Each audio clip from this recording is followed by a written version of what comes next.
بسم اللہ الرحمن الرحیم الصلاۃ والسلام علیکہ یا رسول اللہ صلی اللہ علیہ وسلم۔ حضرت مولانا سیف الدین اصدق صاحب کی ایک ویڈیو سوشل میڈیا پر وائرل ہے، جس میں انہوں نے دوران خطاب یہ بات کہی کہ نبوت کے سوا ہر فضیلت کے جامع ہیں حضرت ابوبکر صدیق، یہی میرا عقیدہ بھی ہے۔ لیکن انہوں نے اس سے آگے ایک بات کہی جس کی وجہ سے عوام اہل سنت میں انتشار ہے۔ آپ کہتے ہیں کہ اس کے برعکس کوئی فضیلت مولا علی کی بات کرے تو وہ رافضیت نہیں۔ آپ کی دو باتیں ہوئی، ایک تو نبوت کے علاوہ ہر فضیلت کے جامع ہیں حضرت ابوبکر صدیق رضی اللہ تعالیٰ عنہ، بے شک یہ اہل سنت و جماعت کا عقیدہ ہے، اور تمام فقہا، محدثین، مفسرین، متکلمین کا یہی عقیدہ ہے، اہل سنت و جماعت کا یہی عقیدہ ہے۔ لیکن آگے جو آپ نے جو بات کہی ہے وہ اہل سنت و جماعت کا عقیدہ نہیں ہے۔ رافضیت تو یہی ہے کہ مولا علی کو افضل مانے، اور وہ کہتے بھی ہیں اور ہم کہتے نہیں۔ افضل البشر بعد الانبیاء حضرت ابوبکر صدیق رضی اللہ تعالی عنہ، اس کے بعد حضرت عمر فاروق اعظم ہے، اس کے بعد حضرت عثمان غنی ہے، اس کے بعد مولا علی کرم اللہ تعالی وجہ الکریم۔ لہذا آپ کی اس تضاد والی بات سے، تضاد بیانی سے انتشار ہو رہا ہے، اور یہ عقیدہ اہل سنت و جماعت کا نہیں ہے۔ آپ رجوع فرما لیں تاکہ عوام اہل سنت اس بات کو لے کر آپس میں انتشار نہ پھیلائے اور اسی مذہب، اسی عقیدے پر قائم رہے جو عقیدہ ہمارا بزرگوں نے دیا ہے، غریب نواز نے دیا ہے، غوث پاک نے دیا ہے، امام بخاری نے دیا ہے، امام رازی نے دیا ہے، علامہ جلال الدین سیوطی رحمۃ اللہ علیہ نے دیا ہے، مجدد دین و ملت امام احمد رضا خان فاضل بریلوی علیہ رحمۃ الرضوان نے دیا ہے۔ اور یہ حق عقیدہ اہل سنت و جماعت کا ہے، اور یہ عقیدہ اجماعی ہے، سبھی کا اس کے اوپر اتفاق ہے کہ افضل البشر بعد الانبیاء حضرت ابوبکر صدیق رضی اللہ تعالی عنہ، اور یہ افضلیت کی بنیاد کثرت ثواب اور تقویٰ پہ۔ اللہ تعالیٰ قرآن حکیم کے اندر ارشاد فرماتا ہے، ان اکرمکم عند اللہ اتقاکم، تم میں سے بہتر، افضل، مکرم یا اکرم بمعنی افضل ہے، وہ ہے جو تمہارے نزدیک، وہ ہے جو تم میں زیادہ پرہیزگار ہے۔ یہاں اکرم افضل کے معنی، یعنی تقوی اور پرہیزگاری ہی افضلیت کا معیار ہے۔ اللہ تعالیٰ قرآن حکیم کے اندر ارشاد فرماتا ہے، وَسَيُجَنَّبُهَا الْأَتْقَى، عنقریب بہت جلد جہنم سے دور رکھا جائے گا جو پرہیزگار ہے۔ اس آیت کریمہ یعنی سَيُجَنَّبُهَا الْأَتْقَى، الاتقا سے مراد حضرت ابوبکر صدیق رضی اللہ تعالی عنہ ہے۔ دلائل ملاحظہ فرمائیں، امام محی السنہ ابو محمد حسین بن مسعود بغوی علیہ رحمہ اسی آیت کے تحت فرماتے ہیں، یعنی ابا بکر الصدیق فی قول الجمیع۔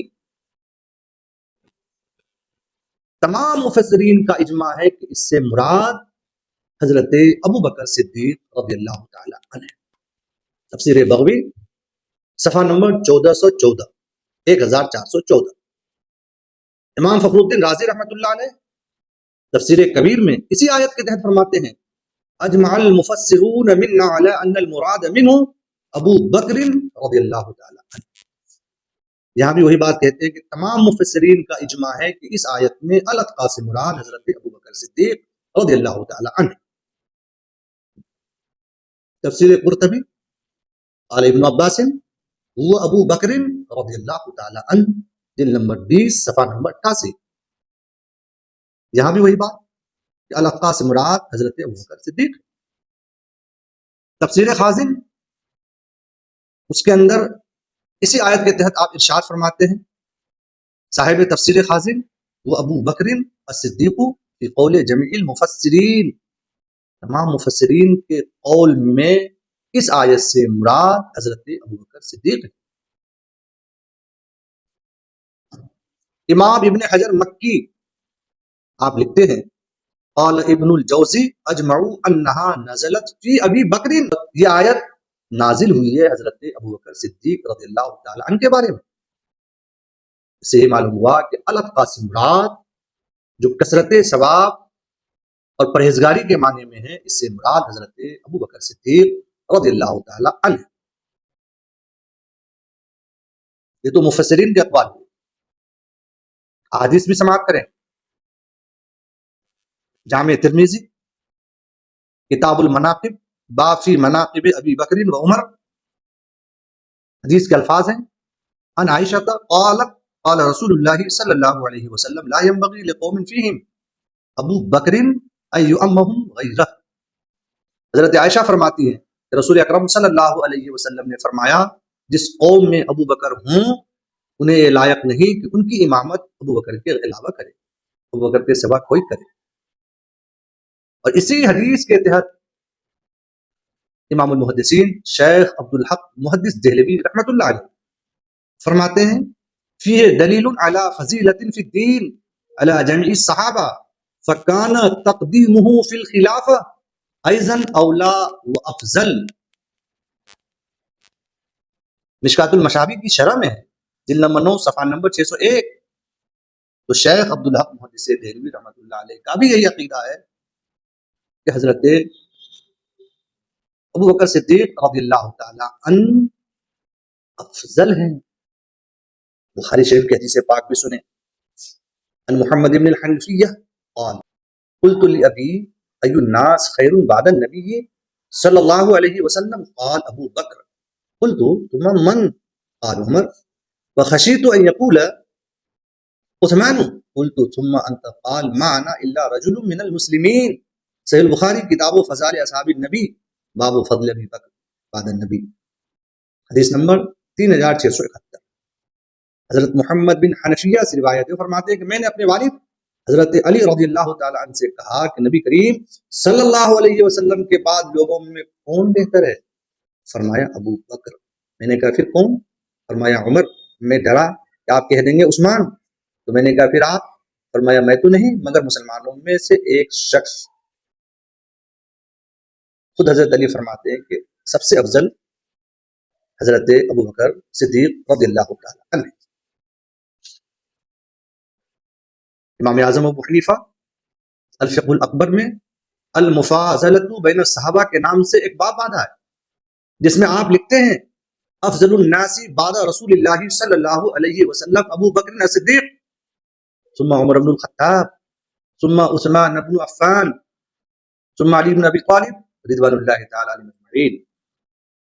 اس کی شرح لکھتے ہوئے ملا علی قاری فرماتے ہیں فہو افضل الاولیاء من الاولین والآخرین وقد حکی الاجماع علی ذلک ولا عبرۃ بمخالفۃ الروافض هنالک، شرح فقہ اکبر صفحہ نمبر 108۔ ملا علی قاری فرماتے ہیں کہ تمام انسانوں میں مصطفیٰ علیہ الصلوۃ والسلام کے بعد، ہمارے نبی صلی اللہ علیہ وسلم کے بعد انسانوں میں سب سے افضل حضرت ابو بکر صدیق ہیں، اور اس پر اجماع منقول ہے۔ یہاں روافض کی مخالفت کا کوئی اعتبار نہیں ہے، یعنی رافضیوں کا یہ طریقہ ہے، رافضیوں کا یہی عقیدہ ہے کہ مولا علی مشکل کشا کرم اللہ تعالی وجہ الکریم افضل ہیں۔ ملا علی قاری فرماتے ہیں یہ رافضیت ہے جو افضلیت مولا علی کا قائل ہو، افضلیت مولا علی کا قول کرے، یہ رافضیت ہے، اور اس بات کا کوئی اعتبار نہیں۔ تو میری گفتگو کہاں سے لی ہے کہ اہل سنت و جماعت کا اجماعی عقیدہ ہے کہ حضرت ابو بکر صدیق رضی اللہ تعالی عنہ افضل البشر بعد الانبیاء ہے۔